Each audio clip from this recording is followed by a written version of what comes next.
G'day mates and welcome to This Man's Nipples Are Sideways. Today we're doing something I've been planning since I actually first got my hands on this, and I'm so happy that it's actually maybe going to work. Okay, a little bit of this. You might be wondering what I'm doing. It's fine, don't worry. So here's the plan. Today we're gonna beat Germany and the Axis, or whoever we end up fighting, not by using any British lives at all. Oh no, there won't be a single British death in this war, for famously, the United Kingdom does not actually fight its wars with its own soldiers. But it won't even just be the colonies providing the troops this time, although I can even use these new armies, the expeditionary armies that you can make. We can use those as a little extra bit, but no! Still not that. That's not how we're fighting this war. Instead, we're using exile governments. What that means is when a government is beaten, it comes over, lives with us, and all of its random troops that escape the country come to us as well. And we get a steady increase in manpower from each of those troops. And they're veteran troops. So this is going to be pretty silly because the whole idea is I get everyone in the faction, and then I go to town. I mean, we will still have our boats. Like, we can have the Exiles fly planes, but our boats will have to be manned by British people. But I think the game still doesn't actually count casualties of sailors because, you know, they aren't real people.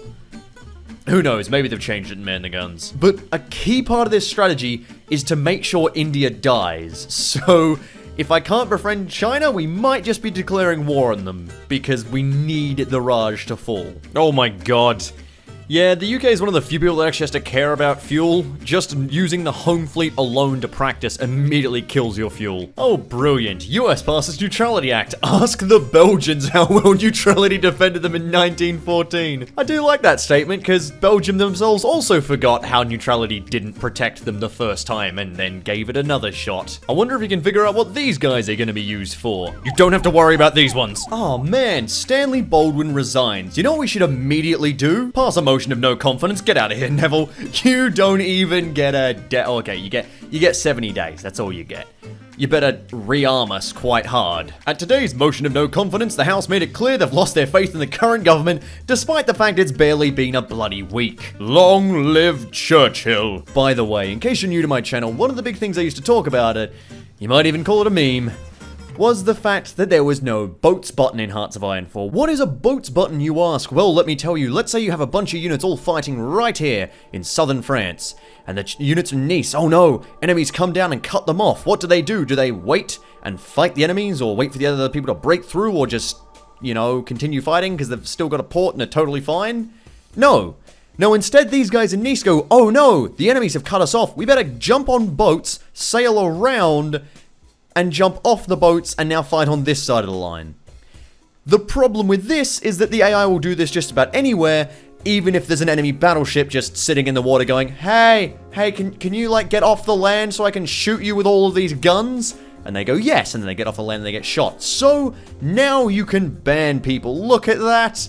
Say, do not go in this water, and that means they have in fact added a boats button. It's not perfect. You can't ban just convoys or such, but it's better. Better than nothing. Oh god, I'm glad it exists. 2 Malayan brigades now make up the entirety of the British Armed Forces. Brilliant. Can we actually have some countries die, please? I will say, one thing this DLC really needs is a button that says, remember these orders, but only carry them out when we're at war.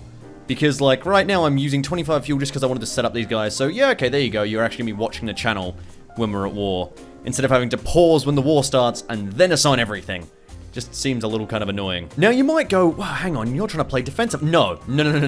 Czechoslovakia joins the Allies, and you go, well, why do you want to do that? Because every country that gets in the Allies is another country that's going to be giving me manpower. So get in here, Czechoslovakia, we love you. Oh my god, France is in his... Oh my god. There we go. Alright, the war is on. Nice. Join the German war. Lovely.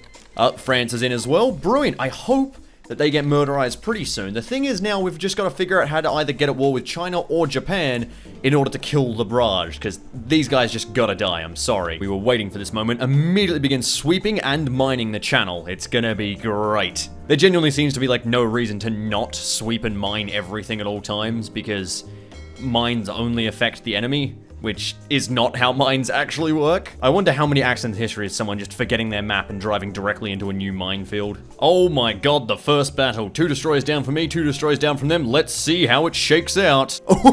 We sunk the pride of their navy. I think is it the Deutschland or is it the Admiral Scheer? By the by, you might notice I've got submarines on convoy escort. This actually makes a lot of sense, unfortunately, right now. I noticed a weird bug with submarines.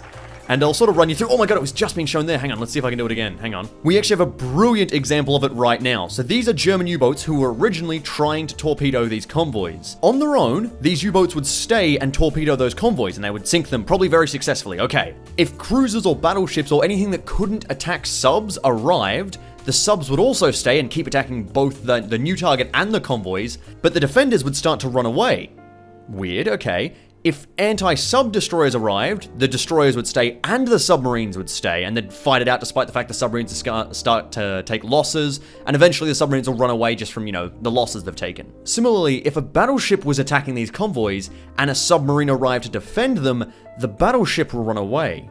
And the weirdest thing of all, if a submarine arrives to raid a convoy and a submarine arrives to escort a convoy, both will run away. Here's the reasoning behind all of this happening. The ships will panic if they cannot attack a target. So in this case, submarines physically cannot attack each other, so they both run away from each other. If a battleship arrived, it would run away, but the submarines would stay because the submarines can attack the battleship, but the battleship can't attack the submarines.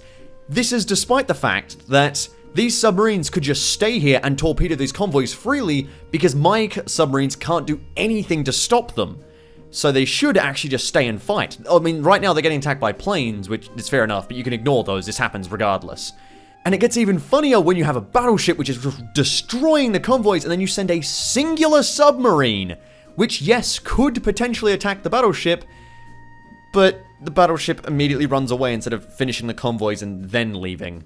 So yeah, currently the best meta to defend your convoys with is submarines, because most ships will run away from them, and therefore the best thing to attack convoys with is anti-sub destroyers, because they'll stay and fight always and then continue to finish off the convoys afterwards.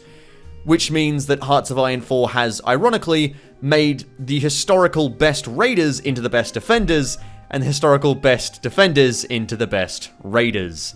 I hope this is fixed by release. What in the actual... What? Why? I don't actually want to beat you now. How did this happen? Oh my god, you can join the Allies. Yes, get in here. Oh, I think Hitler's been assassinated. Oh, god damn it. Oh, no. It's not oppose Hitler. They actually just did the thing with it. God damn it. Don't lose the war. I swear to god, if you lose this... Oh, they're gonna lose the war.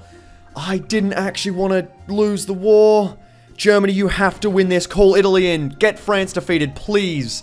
This wasn't the point. This wasn't the point at all. I'm gonna have to fight like Russia or someone instead. You know what? Let's just immediately go to war with Japan. Screw it. I need to like ruin my own game just to actually get a chance to do this. When the reason you're winning is because half of the German army is actually on your side. Oh, god. I just want to... Please, just let us lose. I want to do this. Canada?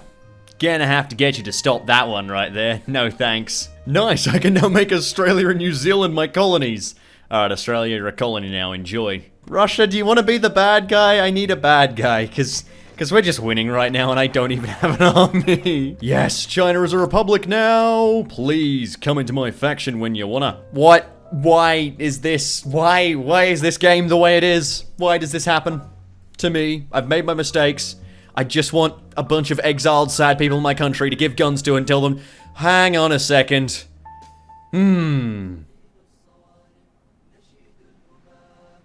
I'm nothing like them. I use planes to drop my bombs. Oh, for fuck. What are these divisions doing? They just stood in a square. It's Napoleonic era. Why are you not going and fighting? Oh, wow. I think the war is entirely being fought by volunteers right now because the Indian divisions are just sat here, just doing nothing. And now Pakistan's involved. But the best thing is Pakistan's not involved with India. They're purely involved with the commie India.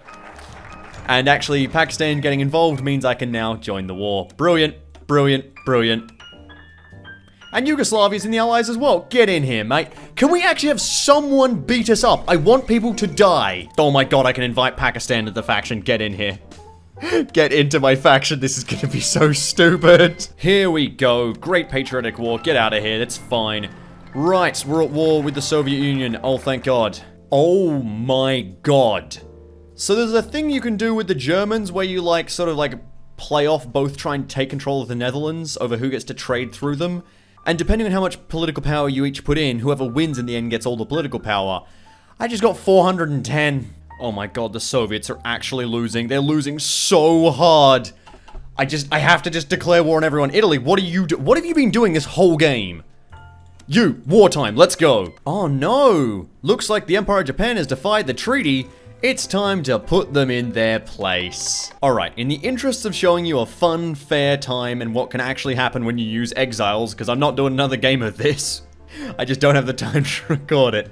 I'm gonna give the Soviet Union a little bit of help, because boy did they need it. Now look, there's a little more than just having no troops on the Eastern Front, which is what I've done and why they're now pushing in. But we've also got China in the faction now, and I also got them at war with the Empire of Japan, and now they also don't have any troops either. Look, it's all fine. I just want to actually try the meme I was thinking of. Oh my... China was replaced by the Gunshi clique. Give me a second to delete their stuff instead. My guys have had time to rebuild armies and deploy them, and you haven't captured their countries since I deleted their entire armed forces. The Netherlands have taken Leningrad! Oh my god, our first exile government is China. Hang on a second. So there's a reason I said I wanted India, and I wonder how good China's gonna be. What about these lads? Let's drop them a line. Let's get some Yugoslavian pressure. God, they're collapsing. I deleted Poland's army again, because I'm still trying to see this end. But here we go. They managed to get one division away, because I deleted most of them.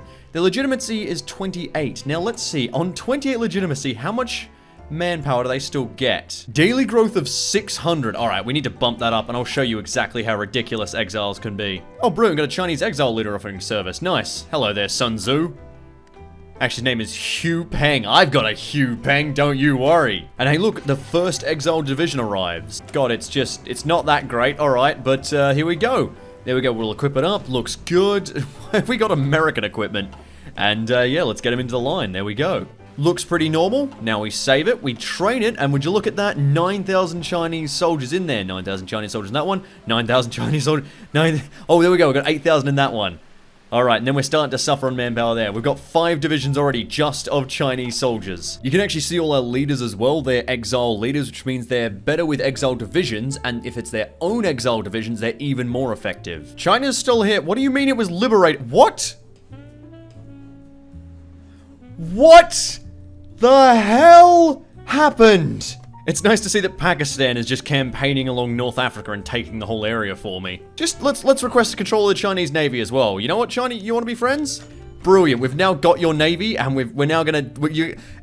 your expatriates are now donating to me, so that actually gives me factories as well. Let's get a Yugoslavian one on the go. Oh my god. Yes! We have no bananas, but we have a lot of rice for some unknown reason. Wait, what? Why is this guy Yugoslavian and also Chinese? Oh, is that just... Okay, I think it's just bugged, right? I was gonna say, it's a strange nationality combination right there, mate. Oh yeah, I forgot that depending on who occupies their cores, they get extra bonuses against them as well. So Chinese exile divisions are great against Zibi-Senma and the Japanese, and the French are great against the Italians. Which is, I love that feature. France at maximum gets at about 800. Alright.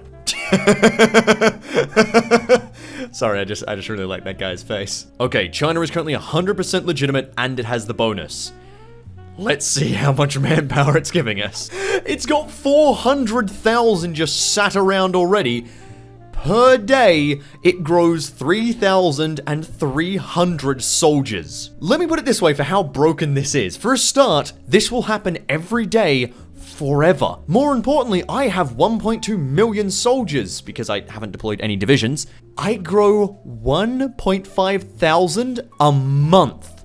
a month, and they grow 3,300 a day. I'm 99% sure that's more than China actually grows if they were just a country on their own. This is more manpower than they should have. Cave Johnson here. I got the eggheads to run the numbers, and it turns out if you get 3,300 Chinese soldiers a day times by 30 for a month, that's a lot of soldiers! And you might think, well, okay, that's a little bit... No, it doesn't stop there, because Yugoslavia's giving me 60 a day, Lithuania's giving me 11 a day, Burma's giving me 42 a day, France is giving me another 1,000 a day, bloody Malaya's 20 a day, Dutch East Indies will probably be up to about 300 a day, Czechoslovakia's 100 a day, the Greeks are 30 a day. Now, in a moment, we're going to see how many the Germans give us, because hopefully it's going to be a lot. Oh, there goes the Germans, legitimacy 100. 59 divisions have escaped and are coming to Britain. Holy shit. That's an army unto itself. The Germans give us 1,200 a day. Oh my god. By the way, you should see what my general list looks like right now. Oh my god. It's so long. So while the Germans have a general in the main line, which is full of all their, panzers and stuff, they also have their own field marshal and army. Don't ever talk to me or my general again. Bloody hell, look at this, we're the Power Rangers. It's Diversity Day in the Allies. I genuinely enjoy this. Having, the multinational force is really cool. Now, I know China puts them to shame, but the Indians are still ridiculous. 2,000 on the extraction program a day. Oh yeah, and before we get everything ready, don't forget that we can also stick all of these guys in fighters, yeah, and then just make them Chinese pilots instead. Oh my god, they've got so much manpower! Are you ready for the silliest operation I've ever organized in Hearts of Iron 4? We've got the Mixed Brigade, which is just a bunch of random divisions that rocked up. We've got the Army 3, which is the Germans, when they're most of their strength. We have then, of course, the Army 1 and Army Group 4, who are the rest of the Germans. We have the French, who are all the panzers, and I also got some Germans in panzers as well, because I wanted to, fill them up a little quicker. It's the French and Germans panzering together. That's gonna go well. Then it's the Chinese, and you go, well, these are just infantry. No, they're the 40 width, because I've got a lot of Chinese people that I need to put into divisions. I was gonna say get rid of, but I don't want them to hear me. And then we have the Yugo-Gogos, who I've just got commanded by an Indian for some reason. Let me fix that. There we go. They actually have Amtraks, so they're ready to navally invade with their mechanized units. And I think just before we go, why don't I do a little bit of this? There we go, just a little bit of edit. So now they all have an amphibious tank with them as well, just add a bit of armor. All right, screw it, let's do this. The most true-to-life D-Day ever. Here we go. Oh, that really true-to-life D-Day where Yugoslavia, China, Japan, Japan's our enemy. I don't know. Look, everyone's involved. Everyone's here. And now that we've landed, of course, the French panzers get to land in and go try and liberate Paris like they pretended they did in real life. Man, this invasion is actually ridiculous. I just didn't realize how good Exiles were. I mean, if you can get, France as an exile, or India, or China, it's just ridiculous. Thing is, they're getting bonuses for fighting on this territory, they're getting bonuses for being leaders. These divisions are great. Look at this. He's got 15% bonus, and he's fighting in France against Italians. The Chinese don't know either of those people. Oh, here we go. Exiled veterans combat bonuses against 2 enemy divisions. No, oh, and it's on core territory as well. These guys are stupidly buffed. Well, the Majno's mine, so I know the Russians are never going to break through, so that's totally fine. With that, France is liberated. We can actually reinstate them, and the funny thing is that they can ask you to be reinstated, and you can say no? You can be like, no, stay with me. You don't get to go beat your own country again. You're staying in my country. But we're just going to reinstate France just to see what happens, and boop, there goes, yep, all its divisions and all of its people. So really, you should never do that. You should just not reinstate them, because it's a better choice to keep them under your control. That has been Hearts of Iron 4, the Exiles Only challenge. Thank you all for watching. That was genuinely really good fun and very silly, and I think I've realized how powerful it is. What the hell? Did I? Oh, I must have lost a lot of manpower, because at one point China had more than 1 million manpower. It actually had more manpower than me. They had 1.3 million manpower. I must have lost a lot of guys in that last fight. Anyway, thank you all for watching. I've been Rimmy, this has been good fun, and I'll see you next time. Farewell.